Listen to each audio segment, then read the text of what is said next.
Being a single mom and doing it all by yourself is brutal. Learn the brain and energy tools to get back to your center and overcome your challenges. Welcome to Single and Doing It All, the podcast to help you navigate your challenges better as a single mom and go back to a point of peace and centered. That way you can really access your inner wisdom and create the life that you want. My name is Muriel Felous. I am your host, and today is a Q&A session. And if you don't know, we are recording live here on Facebook. So you can always come and attend. You're always welcome at any moment of the show, even if it's on replay. And by the way, if you decide to come and watch us on replay, let me know. Say hi in every way you want, every way and every shape. You can also send us some firework, I think it's called, the hearts and the thumbs and all that.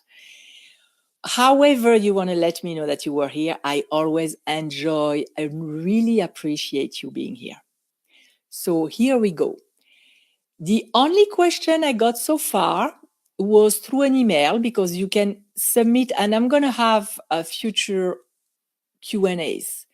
So anytime you feel like submitting a question or a challenge that you're facing or a situation that you're in and you would like maybe some guidance on how to access your inner resources and how to deal with it better from an emotional state that is more appropriate, so you can really find the solutions that you want, and you can fabricate. Maybe fabricate is not the right word because maybe there is a negative connotation, but manufacture, not even, create some nice memories with your children, because as you know, time passes so fast. Mine are already teenagers.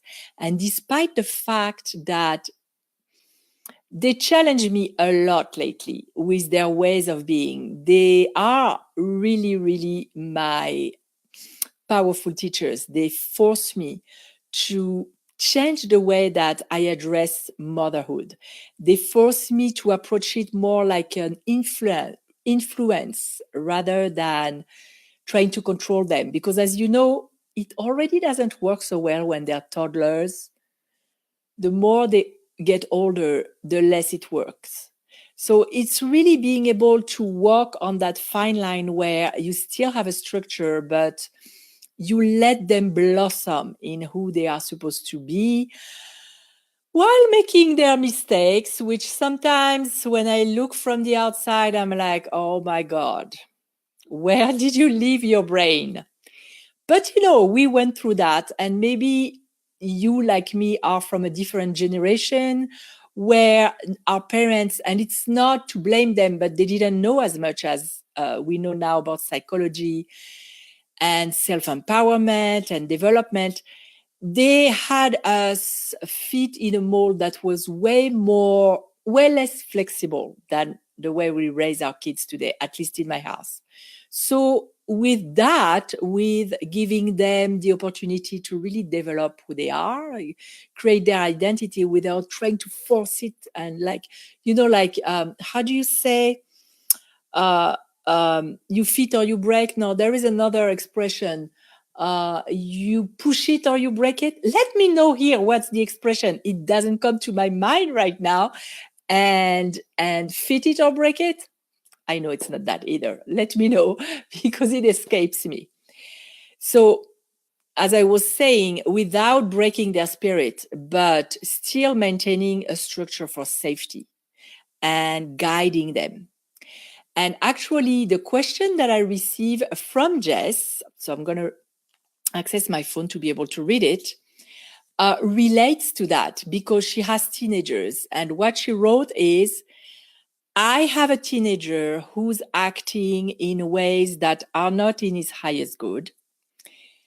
And he refuses to let me help him or listen to me. What can I do? Well, Jess, that's an excellent question. I don't know if you heard it. Maybe I mentioned it in the show previously, or if I didn't, I'm going to explain it now. I'm exactly in the same situation. I have two, not only one, two So can you imagine? I really, really focus, and that's what I want to mention for you and for all our single moms. Take care of you. Take care of your own needs.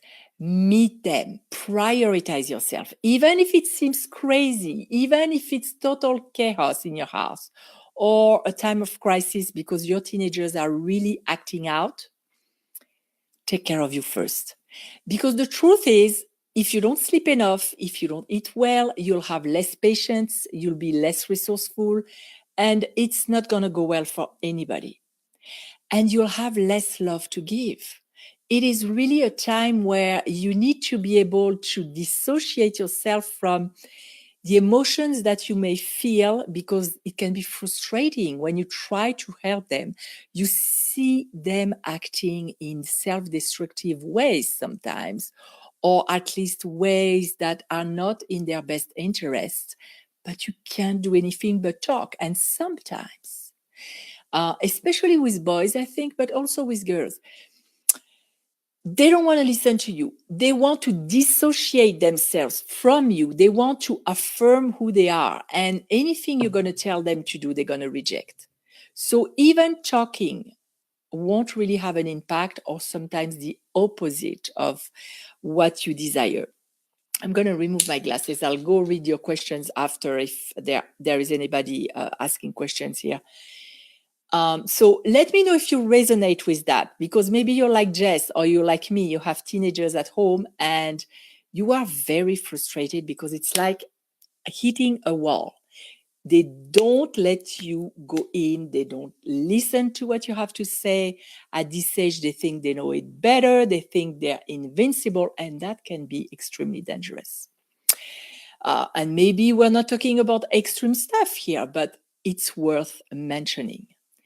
So what can you do? As I said, first, take care of you. Because if you don't replenish yourself with physically taking care of your body and mentally taking care of your emotions and spiritually connecting with your wisdom, with your link to the universe and to the infinite wisdom that you can tap in at any time, you won't be as good.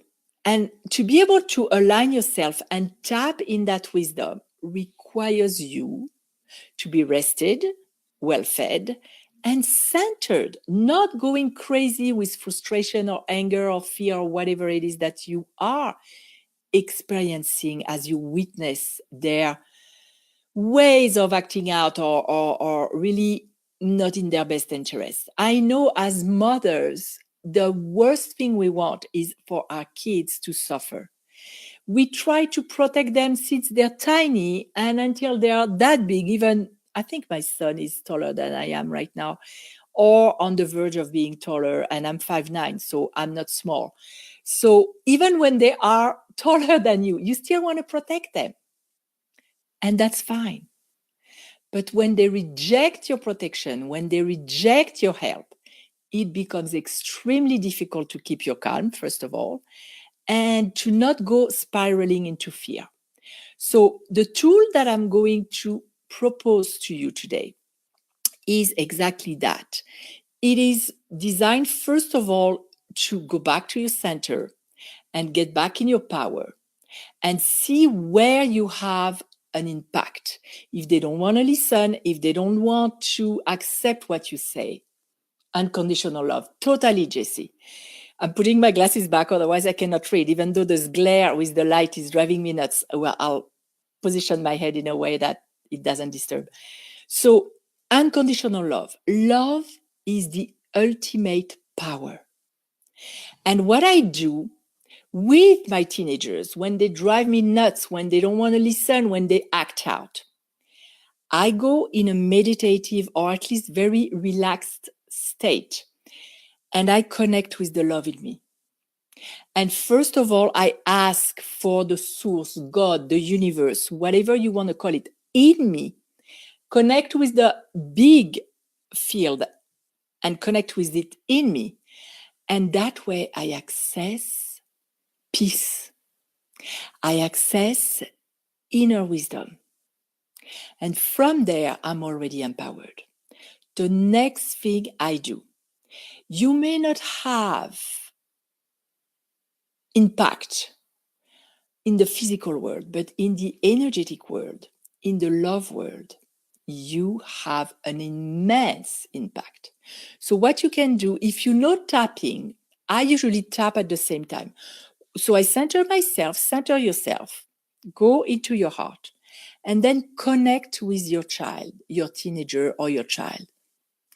And imagine, and of course, ask for divine authorization, divine approval for you to connect with their energy as if you were them. I know it can sound weird, it can sound silly, but in truth, and science has established that there is no separation between me and you, between me and my kid. It's all one. We are all one. When you look at an energetic level from the point of view of quantum science. So since you have this access, since you have this connection, imagine that you are your kid. And I'm going to say him or her, pick whatever is your situation. You close your eyes and you start tapping on the points. And if you don't know the tapping points, just let me know. Just let me know here below and I will send you. I'm designing right now a graphic with all the tapping points so you don't have to think. The other thing I want to say is that in tapping, even if you make a mistake, it's working anyway. It's very forgiving. It's very powerful. I can't rave enough about tapping. And you probably heard me many, many times because I use it with my clients and I use it with myself and I use it with my kids. It is powerful. It has the potential to rewire your brain. So why not? So connect with your child. Imagine that you are your child. When someone is acting out, it is because they don't feel well. Imagine that you're your child. Tap on the tapping point and talk as if you were him or her and say, even though I am scared, even though I don't know what to do, I love and accept myself. And even if you think it's silly, I promise you, I did that with my son.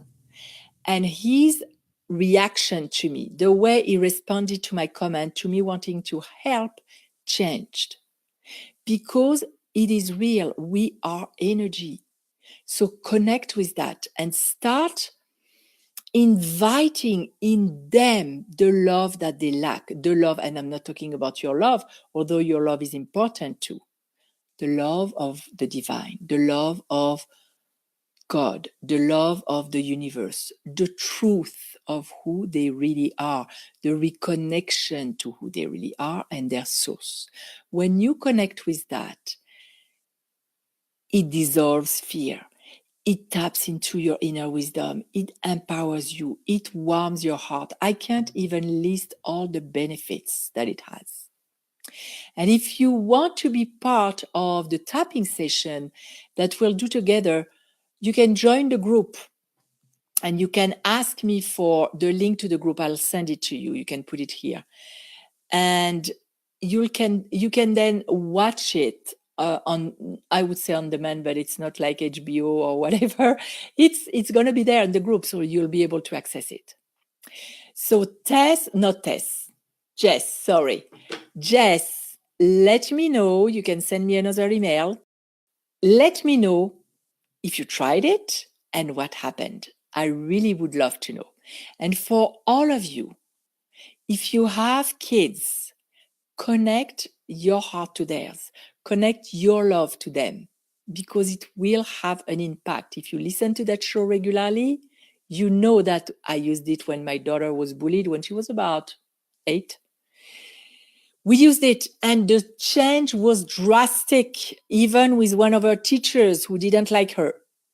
If you don't know the anecdote, you can ask, I'll tell you. But it is real. It is real and it is powerful. And anyway, what other choice do you have? Do you want to continue bumping into the wall and trying to penetrate and give your teenager some unsolicited advice that they won't receive, or do you want to really have an impact? That was the question for today. I'm repeating myself, but if you want to submit a question, you can do it on Facebook here, on my Facebook page at Facebook/Your French Life Coach. Or if you want to be more anonymous, like some people want to be, submit it through email on my website. And let me know, what are the ages of your kids? And I have a client who's going to have a baby, so she's preparing herself. It's beautiful too. Let me know. I love helping you.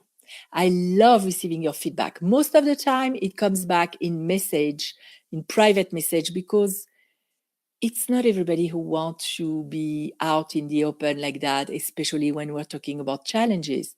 But if you know someone who has challenges as a single mom, you can invite her to watch that. So you can let her know what we're doing, and you can let her know that she can ask questions. And that way she will be empowered too, because being a mom, to me, is one of the most important responsibility in the world. We are creating the world with our kids. This is it for today for our Q&A, and have a wonderful weekend. Have a wonderful heart-to-heart connection with your children or anyone you love. And I'll see you next time. Bye.